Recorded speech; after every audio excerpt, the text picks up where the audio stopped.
നമസ്കാരം. ജ്യോതിഷ വിശ്വാസികളായ ബഹുമാന്യരായ എല്ലാ പ്രേക്ഷകരെയും ശ്രീഭദ്ര ജ്യോതിഷത്തിലേക്ക് ഒരിക്കൽ കൂടി സ്വാഗതം ചെയ്യുന്നു. 2026 ജൂൺ 22 ബുധൻ്റെ രാശിമാറ്റം, അതായത് ബുധൻ മിഥുനത്തിൽ നിന്ന് കർക്കടകത്തിലേക്ക് കടക്കുന്നതിനെ ആസ്പദമാക്കി മൂലം മുതൽ രേവതി വരെയുള്ള നക്ഷത്രക്കാരുടെ സാമാന്യ ഫലങ്ങളാണ് നമ്മൾ നോക്കുന്നത്.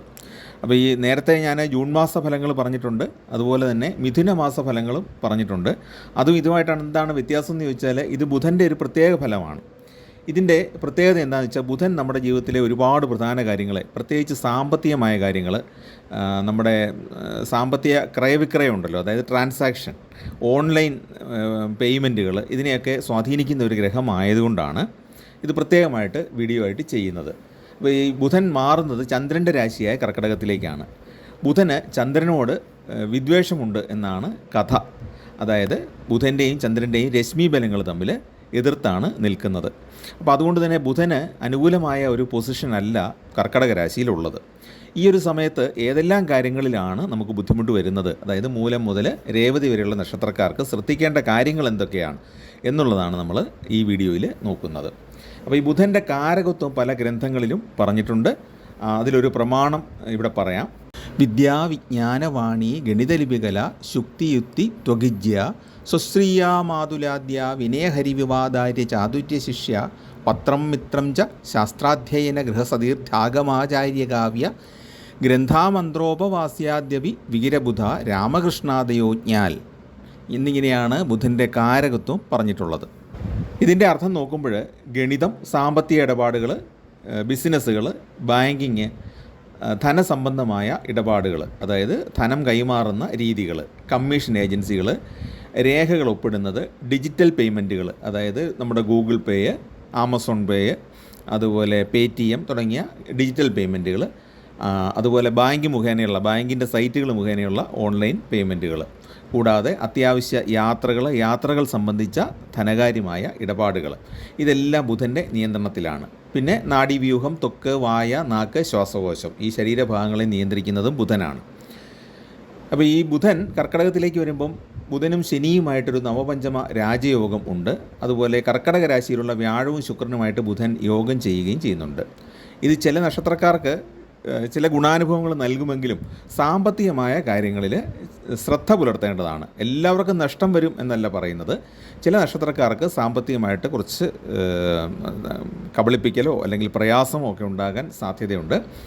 അതുകൊണ്ട് നമുക്ക് ഈ വ്യാഴം ഉച്ചത്തിൽ നിൽക്കുമ്പോൾ തരുന്ന ഭാഗ്യമുണ്ട്, അതുപോലെ ശുക്രനും വ്യാഴവും ബുധനും ഒക്കെ ചേർന്ന് നിൽക്കുമ്പോൾ നൽകുന്ന ഭാഗ്യമുണ്ട്. ആ ധനം നഷ്ടപ്പെടാതെ സൂക്ഷിക്കാൻ വേണ്ടി ഏതെല്ലാം കാര്യങ്ങളിലാണ് കരുതലെടുക്കേണ്ടത് എന്നുള്ളതാണ് നമ്മൾ ഇവിടെ പറയുന്നത്.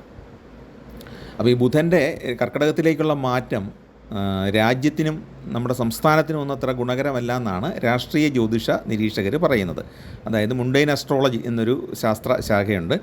രാഷ്ട്രീയപരമായ കാര്യങ്ങൾ, രാജ്യത്തിൻ്റെ ഭാവി, അതുപോലെ ഭരണാധികാരികളുടെ രീതി, ഇതൊക്കെ തീരുമാനിക്കുന്നതാണ് മുണ്ടൈൻ അസ്ട്രോളജി. അപ്പോൾ അതിനകത്ത് പറയുന്നത് പ്രകൃതി ദുരന്ത സാധ്യതകളൊക്കെ ഉണ്ടാകാം, രാഷ്ട്രീയ വിവാദങ്ങളുണ്ടാകാം, രാഷ്ട്രീയ നേതാക്കൾ തമ്മിൽ കലഹമുണ്ടാകാം, അതുപോലെ തന്നെ പ്രതികാര നടപടികളുണ്ടാകാം. ഇതൊക്കെ ആണ് പറയുന്നത്. മറ്റ് രാജ്യങ്ങളുമായിട്ടുള്ള സാമ്പത്തിക കരാറുകളിലുള്ള പ്രശ്നങ്ങൾ, ഇതൊക്കെയാണ് ഈ സമയത്തെ ഫലമായിട്ട് പറയുന്നത്. അപ്പം നമ്മൾ സാധാരണ ആളുകൾ ശ്രദ്ധിക്കേണ്ടത്, രേഖകളിൽ ഒപ്പിടുന്നതിന് മുമ്പ് കൃത്യമായിട്ട് വായിച്ച് നോക്കണം. നമുക്ക് വായിച്ച് മനസ്സിലാക്കാൻ പറ്റുന്നില്ലെങ്കിൽ വിദഗ്ധരായ മറ്റാളുകളുടെ സഹായം തേടുന്നത് നല്ലതാണ്. ബാങ്കിങ് രംഗത്ത് പ്രവർത്തിക്കുന്ന ഉദ്യോഗസ്ഥർ, അതുപോലെ പ്രൊഫഷണലുകൾ, കമ്പനികളിലൊക്കെ ഉള്ളവർ, ഇവരെല്ലാം രേഖകൾ കൃത്യമായിട്ട് വായിച്ച് നോക്കണം, എഗ്രിമെൻറ്റുകൾ വായിച്ച് നോക്കണം, എന്നിട്ടേ ഒപ്പിടാവുള്ളൂ. അതുപോലെ UPI ഇടപാടുകൾ, അതായത് നമ്മുടെ ഗൂഗിൾ പേ പോലുള്ള ഇടപാടുകൾ, ബാങ്ക് ട്രാൻസ്ഫറുകൾ, ഇതെല്ലാം ബുധൻ്റെ മാറ്റം ബാധിക്കുന്ന മേഖലകളാണെന്നുള്ളത് പ്രത്യേകം ഓർത്തുകൊണ്ട് വേണം ചെയ്യാനായിട്ട്. അപ്പോൾ ചെറിയ പിഴവുകൾ പോലും പറ്റാതെ ശ്രദ്ധിച്ചില്ലെങ്കിൽ നമ്മൾ അധ്വാനിച്ചുണ്ടാക്കിയ പണം നഷ്ടപ്പെടുക എന്നുള്ളതായിരിക്കും ഫലം. അപ്പോൾ അതിനെ സംബന്ധിച്ചാണ് ഈ കാര്യങ്ങൾ പറയുന്നത്. ആദ്യമായിട്ട് നമുക്ക് നോക്കാനുള്ളത് മൂലം, പൂരാടം, ഉത്രാടത്തിൻ്റെ ആദ്യ പാദം ഉൾപ്പെടുന്ന ധനുക്കൂറുകാരുടെ ഫലമാണ്. ഗുണദോഷ സമ്മിശ്രമായ ഒരു മാസമാണ് ഈ മിഥുന മാസം എന്ന് പറയുന്നത്, അല്ലെങ്കിൽ വരാൻ പോകുന്ന 2 ആഴ്ച നമുക്കെടുക്കാം. ഈ സമയത്ത് കുറേ ആഗ്രഹങ്ങളൊക്കെ സാധിക്കും. 8ാം ഭാവത്തിലാണ് വ്യാഴമെങ്കിലും ഉച്ചരാശിയിലായതുകൊണ്ട് രോഗദുരിതങ്ങളൊക്കെ ആശ്വാസം കിട്ടുന്നതാണ്. ചില ബന്ധുജനങ്ങളിൽ നിന്നുള്ള സഹായവും ലഭിക്കും. തൊഴിൽപരമായിട്ട് മാറ്റങ്ങൾ ഉണ്ടാകാം. അനാവശ്യ മാനസിക ഉത്കണ്ഠ കുറയും. എന്നാൽ പൊതുവെ ഗൃഹസുഖം കുറയുന്ന സമയവുമാണ്. അടുത്ത ബന്ധുക്കൾക്ക് ചില രോഗദുരിത സാധ്യതകൾ വരുന്നുണ്ട്. പണമിടപാടുകളിൽ നഷ്ടം സംഭവിക്കാൻ സാധ്യതയുള്ളതുകൊണ്ട് അധിക ശ്രദ്ധ പുലർത്തണം. ബുധൻ മാറിയ ശേഷമുള്ള കാര്യമാണ് ഈ പറയുന്നത്. കുടുംബത്തിൽ വളരെ കാലമായിട്ട് നിലനിന്നിരുന്ന പ്രശ്നങ്ങളിൽ ആശ്വാസം ലഭിക്കും. മുതിർന്ന കുടുംബാംഗങ്ങൾക്ക് രോഗചികിത്സയ്ക്കായിട്ട് ധനച്ചെലവ് ഉണ്ടാകുമെങ്കിലും ചികിത്സയിലൂടെ രോഗമുക്തി ലഭിക്കും. കലാരംഗത്ത് പ്രവർത്തിക്കുന്നവർക്ക് നേട്ടമുള്ള സമയമാണ്. ധനപരമായിട്ട് സമ്മിശ്ര അനുഭവങ്ങളായിരിക്കും ലഭിക്കുന്നത്. 3-ലെ രാഹു ഗുണവും 4-ലെ കണ്ടകശനി ദോഷകരവുമാകും. 5-ലെ ചൊവ്വ 6ാം ഭാവത്തിലേക്ക് മാറുന്നത് ഗുണകരമാണ്. ബുധൻ്റെ അഷ്ടമസ്ഥിതി നമ്മൾ പൊതു നിയമപ്രകാരം ഗുണകരമാണ്. ജ്യോതിഷത്തിലെ പൊതു നിയമപ്രകാരം ബുധൻ 8-ൽ വരുന്ന സമയത്ത് ഗുണകരമാണ്. സാഹിത്യരചന, തിരക്കഥ എഴുതുക, കഥ എഴുതുക, കവിത എഴുതുക, ഇതിലൂടെയൊക്കെ പ്രസിദ്ധി ഉണ്ടാകും. ഇപ്പോഴത്തെ സാഹചര്യത്തിൽ നമ്മൾ ഓൺലൈൻ മാധ്യമങ്ങളിലൊക്കെ നല്ല റീച്ച് കിട്ടും നമ്മുടെ പോസ്റ്റുകൾക്ക്. ധനലാഭവും ഉണ്ടാകും. പിന്നെ ഈ 8-ൽ ബുധൻ നിൽക്കുമ്പോൾ ഉള്ളൊരു പ്രത്യേകത, തന്നെ സമീപിക്കുന്നവരുടെ ഉദ്ദേശങ്ങളും രഹസ്യങ്ങളും ഒക്കെ കണ്ടെത്താനുള്ളൊരു കഴിവ് നമുക്കുണ്ടാകും. അന്വേഷണ പ്രവർത്തനങ്ങൾ കൃത്യമായിട്ട് നടക്കും. കാര്യങ്ങളെ മനഃശാസ്ത്രപരമായിട്ട് സമീപിക്കാനുള്ള കഴിവും ഉണ്ടാകും. ബുധൻ 8ാം ഭാവത്തിൽ സഞ്ചരിക്കുമ്പോൾ കുടുംബത്തിലെ ധനകാര്യം, വ്യാപാര സംബന്ധമായ നികുതി, ഇൻഷുറൻസ്, അനന്തരാവകാശം, ക്രെഡിറ്റ്, മറ്റുള്ളവരുടെ പണം ഉൾപ്പെടുന്ന നിക്ഷേപങ്ങൾ എന്നിവ കൈകാര്യം ചെയ്യാൻ വളരെ മികവ് ഉണ്ടാകും. എങ്കിലും ഈ സമയത്തുള്ള നെഗറ്റീവായിട്ടുള്ളൊരു കാര്യം എന്താണ്? മുമ്പ് മനസ്സിനെ മുറിവേൽപ്പിച്ച ചിന്തകളെക്കുറിച്ച് വീണ്ടും ചിന്തിക്കാനോ അവയിൽ അമിതമായിട്ട് മുഴുകാനോ ഉള്ള പ്രവണത ഉണ്ടാകും. പണ്ട് നമ്മളോട് ആരെങ്കിലുമൊക്കെ ദ്രോഹപരമായിട്ട് പെരുമാറിയിട്ടുണ്ട്. ചില ബന്ധുക്കൾ, ചില സുഹൃത്തുക്കൾ, അധ്യാപകർ, അല്ലെങ്കിൽ നമ്മുടെ മേലധികാരികളൊക്കെ നമ്മുടെ മനസ്സിനെ മുറിവേൽപ്പിച്ച ചില സംഭവങ്ങളുണ്ടാകും. അത് നമ്മൾ മറന്നു കിടക്കുകയായിരിക്കും. ഈ ബുധൻ 8ാം ഭാവത്തിലേക്ക് വരുമ്പോൾ ഈ കാര്യങ്ങളെല്ലാം വീണ്ടും ഓർമ്മയിലേക്ക് വന്നേക്കാം. മാനസികമായിട്ട് പലതും വിട്ടുകളയാനുള്ളൊരു പ്രയാസവും അനുഭവപ്പെടും. പോട്ടെ എന്നാണ് നമ്മൾ പറഞ്ഞുകൊണ്ടിരിക്കുന്നത്. പക്ഷേ ഇത് പൂർണ്ണമായിട്ട് നമ്മുടെ മനസ്സിൽ നിന്ന് വിട്ടുപോകുന്നില്ല. ഇത് ഈ ബുധൻ 8-ൽ വരുന്ന സമയത്ത്, അതായത് ബുധൻ ഇപ്പോൾ കർക്കിടകത്തിലേക്ക് മാറുമ്പോൾ മൂലം, പൂരാട, ഉത്രാട നക്ഷത്രക്കാർ അനുഭവിക്കാൻ സാധ്യതയുള്ളൊരു ഫലമാണ്. ഈ സമയത്ത് പ്രത്യേകം ശ്രദ്ധിക്കേണ്ട കാര്യങ്ങൾ കൂടെ നമുക്ക് നോക്കാം. ബുധൻ സാമൂഹ്യ ബന്ധങ്ങളെ വളർത്തുന്ന ഗ്രഹമാണ്. നമ്മുടെ ധനസഹായം തേടിയെത്തുന്ന ചില ആളുകൾ ശരിക്കുള്ള ആളുകളായിരിക്കില്ല, ഫേക്ക് ആയിരിക്കും, അതായത് വഞ്ചകരായിരിക്കും. സഹായത്തിന് അർഹതയില്ലാത്തവരും ആയേക്കാം. ഒരുപക്ഷെ സഹായം സ്വീകരിച്ച ശേഷം നമുക്കെതിരെ വാർത്തകൾ ചമയ്ക്കുന്നവരും ആയേക്കാം. അതുകൊണ്ട് അത്തരം ആളുകളുടെ പശ്ചാത്തലം അന്വേഷിച്ച് മനസ്സിലാക്കിയിട്ട് മാത്രം സഹായിക്കുക. സഹായത്തിനായിട്ട് എത്തുന്ന സംഘടനകളാണെങ്കിൽ അവരെ ഈ സംഘടനകൾ യഥാർത്ഥത്തിൽ പ്രവർത്തിക്കുന്നവയാണോ, ഇവർക്ക് പ്രോപ്പർ രജിസ്ട്രേഷനൊക്കെ ഉണ്ടോ എന്ന് ഗൂഗിൾ ചെയ്തെങ്കിലും നോക്കിയിട്ടേ നിങ്ങൾ പൈസ കൊടുക്കാവുള്ളൂ. അല്ലെങ്കിൽ നിങ്ങൾക്ക് ഈ കുഞ്ഞു സംഘടനയൊക്കെ ആണെങ്കിൽ ചെറിയ പൈസയൊക്കെ ആണെങ്കിൽ കുഴപ്പമൊന്നുമില്ല. ഒരു 100 രൂപയോ 200 രൂപയൊക്കെ ആണെങ്കിൽ പോട്ടെ എന്ന് വെക്കാം.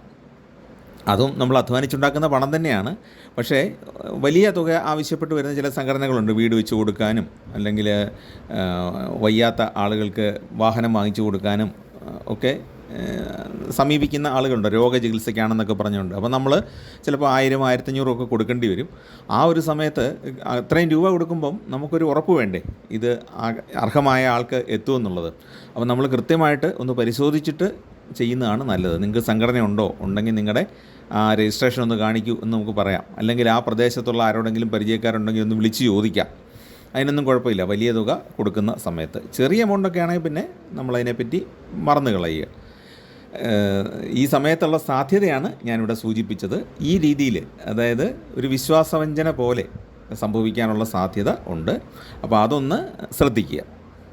ഇനി അടുത്തതായിട്ട് നമുക്ക് ഉത്രാടത്തിൻ്റെ അവസാന 1/4 ഭാഗം, തിരുവോണം, അവിട്ട നക്ഷത്രത്തിൻ്റെ ആദ്യ പകുതി ഉൾപ്പെടുന്ന മകരക്കൂറുകാരുടെ ഫലമാണ്.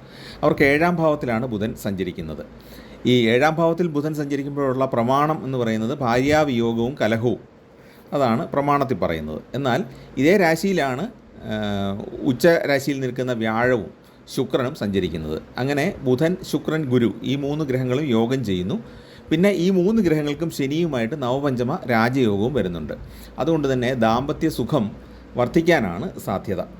ചില സമയങ്ങളിൽ ചില അഭിപ്രായ വ്യത്യാസങ്ങൾക്ക് സാധ്യതയുണ്ട്. പിന്നെ വാദപ്രതിവാദങ്ങൾ ഉണ്ടാകാം. ഇതൊക്കെ പറഞ്ഞു തീർക്കാവുന്നതേ ഉള്ളൂ. പക്ഷേ ഈ സമയത്ത് അതൊക്കെ ഉണ്ടാകാം. സംസാരത്തിൽ നിയന്ത്രണം പാലിക്കുന്നത് നന്നായിരിക്കും. ബിസിനസ് രംഗത്തുള്ളവർക്ക് പുതിയ ആശയങ്ങളും ലാഭവും ഉണ്ടാകാൻ സാധ്യതയുണ്ട്. മികച്ച ആശയങ്ങൾ നമ്മൾ അവതരിപ്പിക്കുന്നതിലൂടെ നമ്മുടെ ബിസിനസ് പങ്കാളികളെ നമുക്ക് പറഞ്ഞ് മനസ്സിലാക്കാനും ബിസിനസ് പുതിയൊരു മേഖലയിലേക്ക് കൊണ്ടുപോകാനും ഒക്കെ സാധിക്കുന്നതാണ്. അതുപോലെ പുതിയ കരാറുകളിൽ ഒപ്പിടാനും പുതിയ ഒരു ബിസിനസ് സംരംഭം തുടങ്ങാനും ഒക്കെ സാധിച്ചേക്കും. വീട് നിർമ്മാണം, വീടിൻ്റെ അറ്റകുറ്റപ്പണികൾ ഇതൊക്കെ ചെയ്യാൻ കഴിയുന്ന സമയമാണ്. മനസ്സിന് സുഖം നൽകുന്ന വാർത്തകൾ കേൾക്കുന്നതാണ്. ധനപരമായ വിഷമതകളിൽ നിന്ന് ആശ്വാസവും ലഭിക്കും. വ്യാഴവും ബുധനും ശുക്രനും 7-ൽ യോഗം ചെയ്യുന്നത് കൊണ്ട് ഗുണഫലങ്ങൾ അനുഭവത്തിൽ വരുന്ന ഒരു സമയമാണ്. പണമിടപാടുകളിൽ നേട്ടമുണ്ടാകാം. ശനി 3-ൽ വരുന്നതും ഗുണം ചെയ്യും. അതുകൊണ്ട് തന്നെ ബന്ധുഗുണമൊക്കെ കുറേയൊക്കെ ഉണ്ടാകും. യാത്രകളും അലച്ചിലുകളുമൊക്കെ ഉണ്ടാകും. ദാമ്പത്യ ജീവിതം പൊതുവെ സുഖകരമായിരിക്കും. വലിയ ദോഷങ്ങൾക്ക് സാധ്യതയില്ല. സാമ്പത്തിക സ്ഥിരത കൈവരിക്കാനായിട്ട് സാധിച്ചേക്കും. മാതാവിനും മാതൃജനങ്ങൾക്കും ഉണ്ടായിരുന്ന അരിഷ്ടതകളെ ബുദ്ധിമുട്ടുകളൊക്കെ കുറയുന്ന സമയമാണ്. എന്നാൽ സഞ്ചാരക്ലേശം മൂലം ക്ഷീണമുണ്ടാകാൻ സാധ്യതയുണ്ട്. കടബാധ്യതയിൽ നിന്ന് കുറേയൊക്കെ മോചനം ലഭിക്കും. പുണ്യസ്ഥലങ്ങളൊക്കെ സന്ദർശിക്കും. സൽക്കർമ്മങ്ങൾക്കായിട്ട് പണം ചെലവിടും. രാഹു 2-ാം ഭാവത്തിലും ചൊവ്വ 5-ാം ഭാവത്തിലും വരുന്ന അത്ര ശുഭകരമല്ല. ശത്രുഭയം ഉണ്ടാകാം. ശത്രുക്കൾ മുഖേന ധനനഷ്ടവും വന്നേക്കാം. വാഹനങ്ങൾ കൈകാര്യം ചെയ്യുമ്പോൾ ശ്രദ്ധിക്കണം. മാസാവസാനത്തോടെ ചില രോഗസാധ്യതകളും കാണുന്നുണ്ട്. സഹപ്രവർത്തകർ മൂലം മനോവിഷമം ഉണ്ടാകും എന്നുള്ളതാണ് ഈ സമയത്ത് ഏറ്റവും പ്രധാനമായിട്ട് ശ്രദ്ധിക്കേണ്ടത്. പ്രത്യേകം ശ്രദ്ധിക്കേണ്ട കാര്യങ്ങളിൽ അതാണ് ഉൾപ്പെടുന്നത്. സഹപ്രവർത്തകർ ചില കുത്തുവാക്കുകൾ പറഞ്ഞോ അല്ലെങ്കിൽ നമ്മളെ ചില ഇടപാടുകളിൽ, ധനപരമായ ഇടപാടുകളിൽ പെടുത്തിയോ നമുക്ക് മനോവിഷമം ഉണ്ടാക്കാൻ സാധ്യതയുണ്ട്. പിന്നെ മറ്റൊരു പ്രധാന ബുദ്ധിമുട്ട് വരാൻ സാധ്യതയുള്ളത് മേലധികാരികൾ സാമ്പത്തിക വാഗ്ദാനങ്ങൾ പാലിക്കാതിരിക്കാനുള്ള ഒരു സാധ്യതയാണ് സൂക്ഷിക്കേണ്ടത്. അതായത് നമ്മൾ ഒരു പ്രത്യേക കാര്യം ചെയ്യാനായിട്ട് നമ്മളെന്തെങ്കിലും ഒരു സാധനം വീട്ടിലേക്ക് വാങ്ങാനോ അല്ലെങ്കിൽ ഒരു വാഹനം വാങ്ങാനോ അല്ലെങ്കിൽ നമ്മളുടെ പണം തിരിച്ചടയ്ക്കാനുള്ളത്, കടം തിരിച്ചടയ്ക്കാനുള്ളതിന് വേണ്ടിയിട്ടോ ഒക്കെ നമ്മൾ മേലധികാരിയോട് ഒരു എമൗണ്ട് ചോദിച്ചിരിക്കും. തരാമെന്ന് പറഞ്ഞിട്ടും കാണും. പക്ഷേ കൃത്യസമയമാകുമ്പോൾ പറയുന്നു നമുക്ക് അവിടുന്ന് അക്കൗണ്ടിൽ പണം വന്നിട്ടില്ല, അതുകൊണ്ട് 2 ദിവസം കഴിയും എന്ന് പറയുന്നു. ഈ രീതിയിലുള്ള ഒരു വാക്കുവ്യത്യാസം ഇത് അവരറിഞ്ഞുകൊണ്ട് ചെയ്യുന്നതാണോന്നില്ല. പക്ഷേ ആ സമയത്ത് നമുക്ക് പണം കിട്ടിയാലേ നമ്മുടെ കാര്യം നടക്കുകയുള്ളൂ. ഇല്ലെങ്കിൽ ലോൺ നമ്മൾ പിഴപ്പലിശ അല്ലെങ്കിൽ പീനൽ ഇൻട്രസ്റ്റ് ഒക്കെ അടയ്ക്കേണ്ട സാഹചര്യം ഉണ്ടാകാം. അല്ലെങ്കിൽ നമുക്ക് വാക്കുവ്യത്യാസം ചെയ്യേണ്ട സാഹചര്യം ഉണ്ടാകും വേറൊരാൾക്ക് പണം കൊടുക്കാമെന്ന് പറഞ്ഞിട്ട്. അപ്പോൾ മേലധികാരികളിൽ നിന്ന് അല്ലെങ്കിൽ നമുക്ക് പണം തരാമെന്ന് പറഞ്ഞ ബന്ധുക്കളിൽ നിന്നൊക്കെ ആകാം. കൃത്യസമയത്ത് പണം ലഭിക്കാതിരിക്കുന്നതാണ് ഈ ബുധൻ കർക്കിടകത്തിൽ വരുമ്പോഴുണ്ടാകുന്ന ഒരു പ്രശ്നം. ഇവിടെ പറയുന്നത് ബുധനെക്കൊണ്ട് മാത്രമല്ല നമുക്ക് പറയാൻ കഴിയുന്നത്, ബുധനും മറ്റ് ഗ്രഹങ്ങളുടെ സ്ഥിതി കൊണ്ടാണ് ഇത് പ്രത്യേകമായിട്ട് പറയുന്നത്. അപ്പോൾ എപ്പോഴാണെങ്കിലും നമ്മൾ അങ്ങനെ ഒരു വാക്ക് പറഞ്ഞിട്ടുണ്ടെങ്കിൽ അല്ലെങ്കിൽ നമ്മുടെ ഒരു പ്രത്യേക ഉദ്ദേശം സാധിക്കാനായിട്ടാണ് പണം ചോദിച്ചിരിക്കുന്നതെങ്കിൽ ഈ പണം കിട്ടാനായിട്ട് മറ്റൊരു വഴി കൂടെ കണ്ടെത്തി വെക്കുന്നത് നല്ലതായിരിക്കും. മേലധികാരി തന്നില്ലെങ്കിലും അല്ലെങ്കിൽ നമ്മുടെ പറഞ്ഞ ആൾ തന്നില്ലെങ്കിൽ വേറൊരു വഴി കൂടെ അതിന് കണ്ടെത്തണം. മറ്റെവിടുന്നെങ്കിലും പണം സംഘടിപ്പിച്ച് നമ്മുടെ വാക്ക് പാലിക്കാനും നമ്മുടെ കടമടയ്ക്കാനും ഒക്കെയുള്ള ഒരു വഴി കണ്ടെത്തണം. അതാണ് ഈ സമയത്ത് അവർ ശ്രദ്ധിക്കേണ്ടത്. അടുത്തത് അവിട്ടത്തിൻ്റെ 2-ാമത്തെ പകുതി ചതയം പൂരുട്ടാതിയുടെ ആദ്യ 1/4 ഭാഗം ഉൾപ്പെടുന്ന കുംഭക്കൂറുകാർ. കുംഭക്കൂറുകാർക്ക് 6-ാം ഭാവത്തിൽ ബുധൻ സഞ്ചരിക്കുന്ന കാലമാണ്. 6-ാം ഭാവത്തിലെ ബുധൻ പ്രമാണമനുസരിച്ച് ഗുണകരമാണ്. പക്ഷേ 6-ാം ഭാവത്തിൽ സഞ്ചരിക്കുന്ന വ്യാഴത്തിനും ശുക്രനും ആ ഭാവം ഒട്ടും ഗുണകരമല്ല. വ്യാഴ ഉച്ചത്തിലായതുകൊണ്ട് ദോഷം കുറയുമെന്ന് മാത്രം. എങ്കിലും ബുധനും മറ്റ് 2 ശുഭഗ്രഹങ്ങളുമായിട്ടുള്ള യോഗം കൊണ്ട് പലതരത്തിൽ നിലനിന്നിരുന്ന സാമ്പത്തിക വിഷമതകൾ കുറച്ച് കുറയും. ശാരീരികവും മാനസികമായിട്ട് കുറച്ച് ഉന്മേഷവും ലഭിക്കുന്നതാണ്. പുതിയ വസ്ത്രം ലഭിക്കാൻ യോഗമുണ്ട്. ബിസിനസ്സിൽ ചെറിയ ചെറിയ നേട്ടങ്ങൾ ഉണ്ടായേക്കാം. സുഹൃത്തുക്കളുമായിട്ട് ഒത്തുചേരാൻ യോഗമുണ്ട്. തൊഴിൽപരമായിട്ട് നേട്ടങ്ങൾ ഉണ്ടാകാം. സ്ഥാനക്കയറ്റവും ലഭിച്ചേക്കാം. വിവാഹ ആലോചനകളിൽ തീരുമാനം ഉണ്ടായേക്കാനും സാധ്യതയുണ്ട്. പക്ഷേ പൂർണ്ണമായിട്ടും ഇത് അനുയോജ്യമാകണം എന്നില്ല. കാരണം വ്യാഴം 6-ാം ഭാവത്തിൽ സഞ്ചരിക്കുന്നു എന്നുള്ളത് നമ്മൾ ഓർക്കേണ്ടതുണ്ട്. ഈ ഒരു സമയത്ത് പ്രത്യേകം ശ്രദ്ധിക്കേണ്ട ഒരു കാര്യം, എടുത്തു ചാടി കാര്യങ്ങൾ ചെയ്യുന്നത്, മുൻപിൻ ചിന്തിക്കാതെ ഓരോരോ കാര്യങ്ങളിൽ ഇടപെടുന്ന രീതി പൂർണ്ണമായിട്ടും ഒന്ന് മാറ്റിവെക്കേണ്ട സമയമാണ്. സുഹൃത്തുക്കളുടെ പെരുമാറ്റം പൂർണ്ണമായിട്ട് നമുക്ക് അനുകൂലമായിരിക്കില്ല. ഈ സുഹൃത്തുക്കൾ മൂലം തൊഴിൽ രംഗത്ത് പ്രശ്നങ്ങൾ ഉണ്ടായേക്കാം. സഹപ്രവർത്തകർ മൂലവും തൊഴിൽ രംഗത്ത് ബുദ്ധിമുട്ടുണ്ടാകാം. ദേഹസുഖം കുറഞ്ഞിരിക്കും.